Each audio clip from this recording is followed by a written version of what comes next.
With such a long time it was taking for the first couple of episodes to come out, I was expecting TPOT to last probably until I was 83. But after a short wait, we got the next episode. Honestly, this is a great step in the right direction for the series, and I thought it was going to be rushed or sloppy after seeing the upload, but TPOT 4 surprised me. It not only has great animation, but the animation looks consistent, unlike TPOT 2.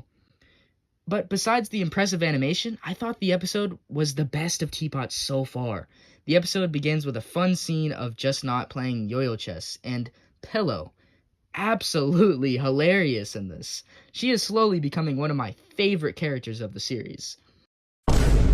The writing in this episode is a far improvement. This episode is hilarious. With other episodes, I feel like not all the jokes landed, but in this episode, the sound effects, the jokes, the characters, all... Why not?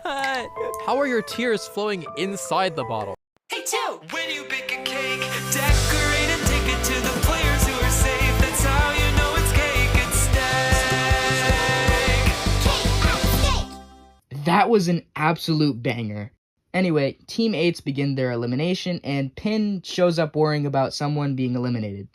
You know, Pin's always been a character that over-worries, but here's the difference between her before and now. Before, the things she worried about were, actually serious, and it reflected her leadership skills. Now, here it just feels unnecessary. I don't hate Pin, but it's hard to compare the BFB version with the TPOT version. On with the elimination, I voted for Gady to be saved because I think she's way underrated. Saw and Cloudy ended up being eliminated, which I'm a bit sad about Cloudy, but it's not like I'm gonna cry about it. The challenge was each team had to go to a different biome and protect their plant, which compared to stacking blocks, it's a great challenge. I loved all the new backgrounds and the callback to David Land and Yo-Yo Land. Purple grass? I liked Barfbag's scene. Her voice actor did a really great job, and it makes me slightly like Barfbag again after how bland she's been lately. Oh, hey Golf Ball. Would you like to be invited to my brand new Shape Hater Club? I think this is the closest thing to a storyline in Teapot. I'm not really liking the conflict, to be honest, because it revolves around shapes. Following the strongest team on Earth, they need to warm up the flower since Snowball chose the snow biome, and I'm just gonna say it, Belle, absolutely adorable in this scene, and I love it. Warm up, every paddle shed the ice, warm up.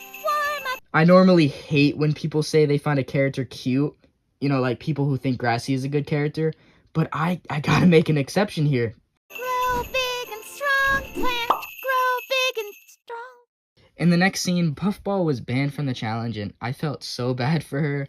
And then Lightning comes over since, he got banned from the challenge too. And I'm watching this thinking, oh yes, a new friendship, the two flyers. It's gonna be some kind of meaningful conversation or whatever. Finally. Yeah, that was wasted. Wasted very quickly. I didn't like what Puffball did or any of this villain crazy scene. It was a wasted friendship, but it also makes Puffball look awful. One scene can do it, Stapy knows that. I think Teapot is doing a great job at giving characters screen time. Except for a few, Bommy, but he kind of never gets screen time. Speaking of Bommy, gotta talk about his new voice. Sure! Yay! Whoa! Oh my gosh! Yeah, I don't like it. Also, Naily, completely kills him, even though they're, supposed to be friends.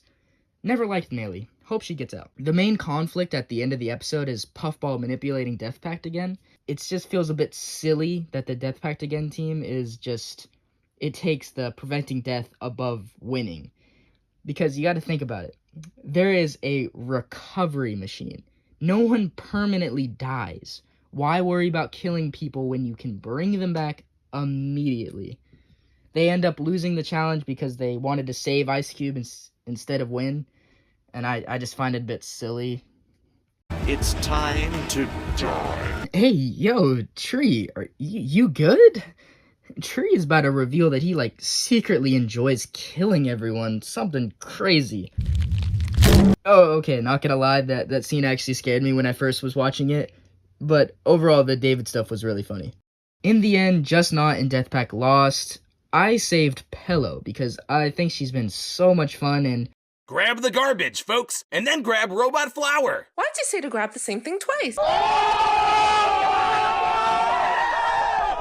Now, if I had to choose someone to get eliminated on each team, I'd have to go with Remote or Fanny on Death Pact again, and for Just Not, honestly, everyone except for Pillow, Nickel, and Cake. Overall, the clever comedy of this episode made it shine. Creativity really shows in this episode. Some characters were really good, while others are just wasted potential. The storytelling aspect that was promised by the creators still is lacking, and I honestly think it's going to stay this way, and it sucks because we've seen amazing writing before. Overall, I give this episode an 8 out of 10.